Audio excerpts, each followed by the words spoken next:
Okay, today we're going to begin in the I Have a Dream packet on page, tell me, since y'all just numbered them, on page 3. Okay, if you haven't numbered your packet, go ahead and start numbering your packet. 1 through what? 10. Okay, we didn't number the cover page. Starting on the first page, you should get to number 10. Okay, on this page, right below it, the 4 facts that you recorded, I want you to read the paragraph below that. It's a long piece, but I want you to go ahead and read it to yourself, and I'm just interested what you think about it, okay? So let's go ahead and read that paragraph to yourself, and then we'll discuss it. Be like patient and stuff, but they're saying this is why they can't wait because all this bad stuff is happening to them now and nothing's changing. That's an excellent answer. Will, add to it. That's very good. You don't get what we're going through. You don't get it. If you felt the stinging darts of segregation, if you did all, when you understand all of this, then you will understand. Okay, I'm going to ask you another kind of analytical question now, because I think you're getting pretty in tune with how writers use rhetorical tools. What tool did he use in this one that was most effective? And there's a lot of answers there. There's not just one right answer. Bailey? Anaphora. And we didn't count them yet, but we will in a moment. But why is it effective, Bailey? Because you keep hearing it, so it makes it sound like it's a lot of reasons. Very good. It kind of accentuates the number of reasons, right? The heavy load of reasons. Very good. Okay, what's another tool that you thought he used effectively? You maybe weren't noting that while you were reading just for comprehension, but yes, ma'am. Metaphors. Metaphors. Lots of good metaphors. Again, King of Anaphora and metaphors. I think Dr. King is very good at using those effectively. Any others that you noted? I think those were the 2 biggies. Okay, what I want you to do right now is I want you to look where actually, let's start at the beginning. When we have waited for more than 340 years. Now, I'm not sure why it's 340 years. I need to look that up. Like, if that's like when slaves are first introduced to the continent, or I'm not sure, but This was 1963. and 200 years would have been 1776 to 1976. So anyway, let's keep reading. For our constitutional and God-given rights, the nations of Asia and Africa are moving with jet-like speed. Circle that. That's a metaphor, or simile. It's the cousin of metaphor, right? They're moving with jet-like speed toward gaining political independence, but we still, now what's the antithesis of jet-like speed? What's the opposite? But we still what? Creep at horse and buggy pace. Circle that.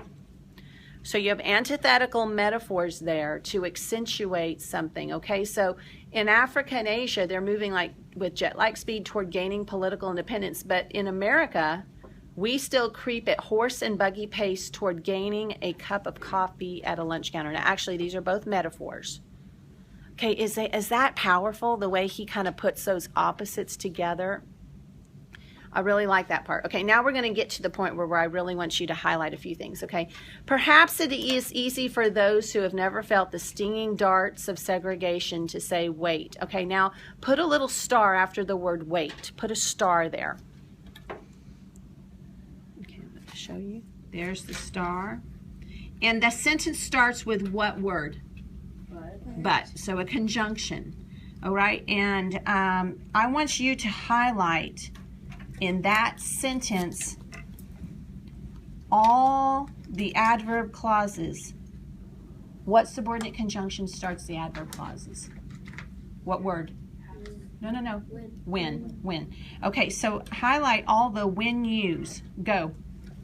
Go all the way down and highlight all the when you adverb clauses, those subordinate conjunctions that begin those adverb clauses. Okay, now when you think you have them all, count them. How many are there? 10. 10 adverb clauses. Now try to find the subject and the predicate of that sentence for me. I know it's going to be a booger, but I'm going to just tell you it's at the end of the sentence. After the last when you, try to find the subject and the predicate. Does anyone know what it is, the subject? Yes? Go ahead, Madison. Is it we find? No. Then you. You is the subject. And then will understand is the predicate. Simple subject, simple predicate, okay? Now, the only reason I'm pointing that out is that there's an actual term when you have a bunch of stuff, and then finally the subject and the predicate. Do you know what that's called? When the subject and the predicate are near the period in the sentence. I want you to write this down. It's called a periodic sentence. Write that down right below, maybe down there by the subject and the predicate. When you have the subject and the predicate after a bunch of other stuff before it, that's called a periodic sentence. I'll spell it for you. P-E-R-I-O-D, like period, and then just add I-C to the end. Periodic sentence. Now, periodic sentences are cool. Have you ever listened to music where it slowly kind of gains in intensity toward perhaps like a clash of the cymbals? Have you ever listened to that? That's how I like to describe a periodic. Out of all of them, India, go ahead, tell us which one did you like best? The last one. The last one. Read it to me. When you are forever fighting a degenerating sense of nobodiness, then you will understand why we find it difficult to like. Okay, good.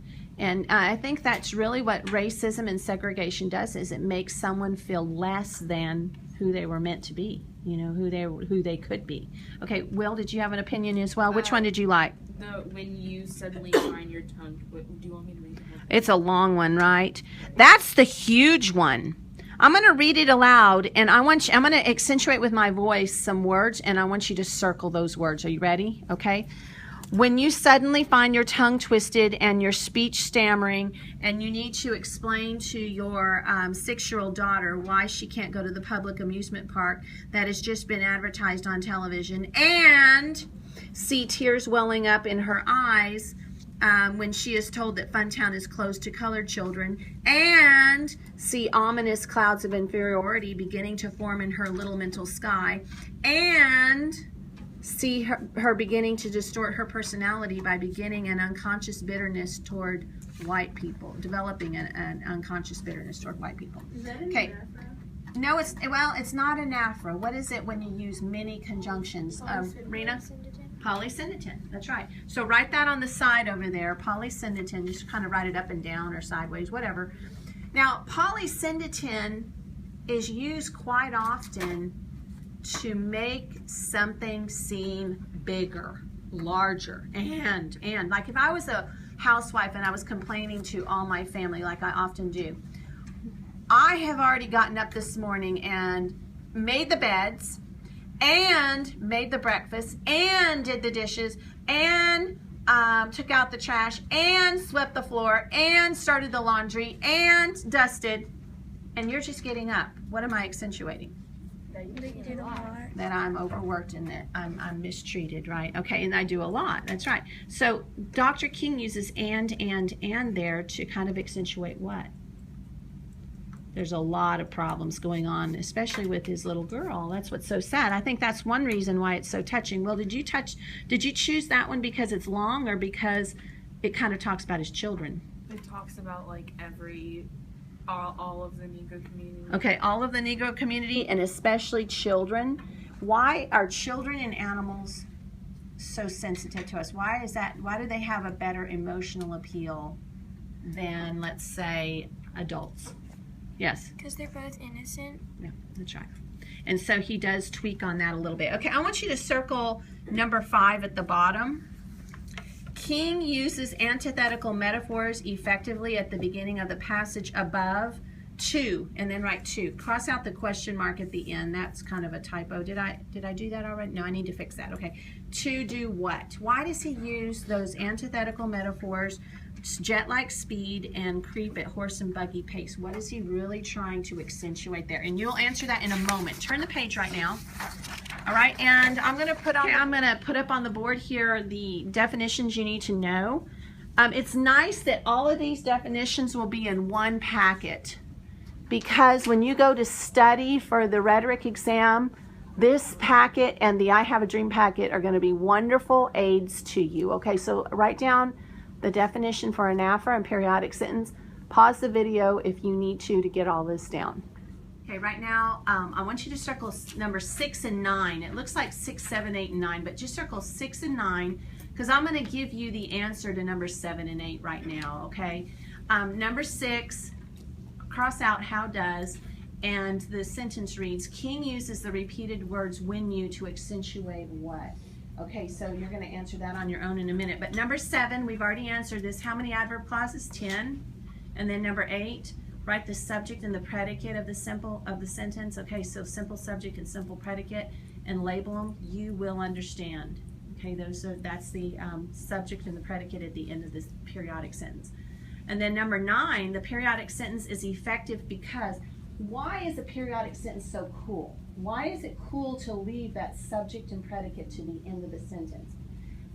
All right, that's what you'll be. Okay, now I need you to actually write down the definition of imagery as well, which is the imagery consists of words or phrases appealing to the senses.